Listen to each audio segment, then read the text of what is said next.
Former Itbulaga host, makakasama sa It's Showtime host. Mismong si Vice Ganda ang nagsabi sa press PL patungkol sa naganap na contract signing sa pagitan ng GMA at ABS-CBN para sa paglipat ng It's Showtime sa main channel ng Kapuso Network. Inamin ng Unkabogable star na excited na siya sa pag-ere nila sa GMA Network at sa mga makakasama niyang Kapuso artist sa kanilang show.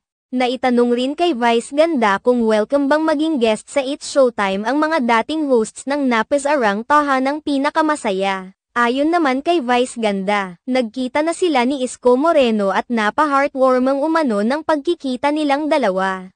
Matatandaan na kabilang sa mga pumalit na host ng iniwang show ng TVJ si Isko Moreno na Itbulaga na kalaunan ay nagpalit ng pangalan at naging Tahanang Pinakamasaya.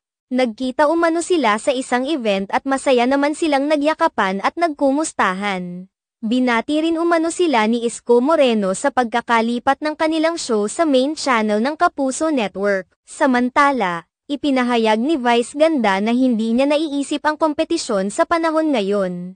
Sa kabilang banda ayon sa aming nakalap na impormasyon, may mga nagaganap na pag-uusap ngayon sa pagitan ng executives ng dalawang malalaking networks patungkol sa pagpasok ni Isko Moreno para maging regular host ng It's Showtime. Samantala, nauna nang nagbigay ng pahayag ang aktor at dating host ng Tahanang Pinakamasaya na si Paulo Contis na umano'y bukas siya sa posibilidad na makapasok sa It's Showtime ngayong nasa GMA Network na rin ito. Subalit, hanggang ngayon ay hindi pa nagbibigay ng pahayag sina Vice Ganda sa kung sino-sino ang Kapuso artists na makakasama nila sa kanilang show.